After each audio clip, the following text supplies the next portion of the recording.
1 अक्टूबर 1949 को पहली सैन्य परेड के बाद से बीजिंग के तियानमेन चौक में ऐसे आयोजन चीन में महत्वपूर्ण ऐतिहासिक वर्षगांठ मनाने के सबसे महत्वपूर्ण तरीकों में से एक है।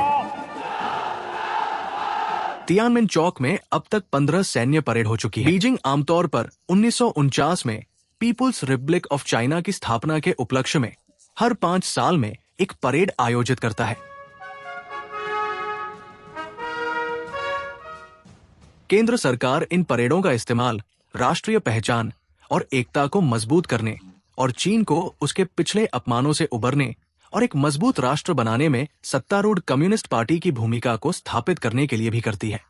इसने 1945 में जापानी आक्रमणकारियों के आत्मसमर्पण की याद में 2015 में एक विजय परेड का आयोजन किया था। शाही जापान पर यह जीत चीन के लिए बेहद महत्वपूर्ण थी, क्योंकि ये पहली पूर्ण विजय थी देश के आधुनिक इतिहास में एक विदेशी आक्रमणकारी के खिलाफ। बीजिंग द्वितीय विश्व युद्ध की कहानी को भी नया रूप देने की कोशिश कर रहा है।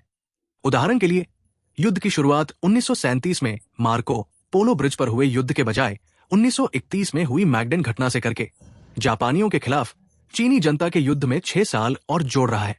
ऐसा करने से एशिया में फांसीवाद के खिलाफ लड़ाई में चीन के बलिदान और योगदान पर जोर दिया जाता है और युद्धोत्तर व्यवस्था के रक्षक के रूप में देश की स्थिति को मजबूत करने में मदद मिलती है। 2015 की विजय दिवस परेड में इसी कहानी को प्रतिबिंबित किया गया, जिसमें पार्टी की पूर्वोत्तर जापानी विरोधी संयुक्त सेना द्वारा मंचूरिया में 1931 से 1937 के प्रतिरोध पर प्रकाश डाला गया।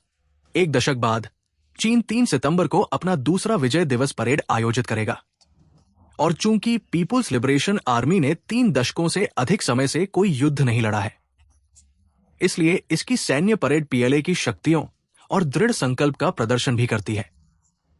पीएलए एक ऐसी सेना से विकसित हुई है जिसमें किसान सैनिक शामिल थे जो कब्जा करने वाले उपकरण चलाते थे। एक सैन्य महाशक्ति के रूप में जिसके पास बैलिस्टिक मिसाइलें, विमान वाहक पोत और ड्रोन है। परेड में शामिल होने वाले गणमान्य व्यक्ति वर्तमान भूराजनीतिक स्थिति को भी दर्शाते हैं।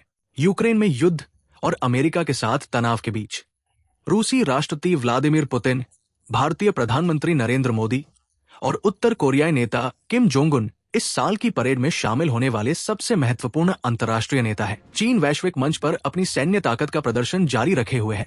ऐसे में दुनिया इस बात पर कड़ी नजर रखेगी कि आने वाली परेड में उसकी उभरती हुई सेना क्या पेश करेगी।